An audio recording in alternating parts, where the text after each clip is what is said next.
देखिए, चांदी और सोने के भाव अंतर्राष्ट्रीय बाजार में चूंकि तनाव है, जियोपॉलिटिकल टेंशन जब तक रहेगा, सोने और चांदी के भाव लगातार बढ़ते रहेंगे। इसके साथ ही बहुत सारी चीजें ऐसे जैसे फिजिकल चांदी की कमी हो गई है। अब फिजिकल जब तक बराबर नहीं होगी, सब डिमांड और सप्लाई की, तब तक सोने और चांदी के भाव बढ़ते रहेंगे।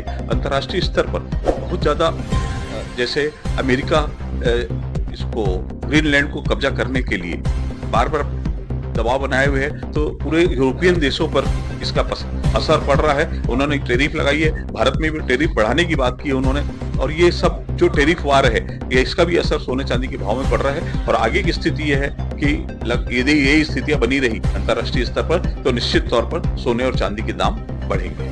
भाग जो आ रहे हैं वो आ रहे हैं, निश्चित तौर पर उनका क्या हो रहा है, बजट का एडजस्टमेंट हो रहा है। जैसे ग्राम 5 लाख का मुझे लेना है, तो 5 लाख में जितना वजन आ रहा है आज के तारीख में, मैं वो ले रहा हूँ।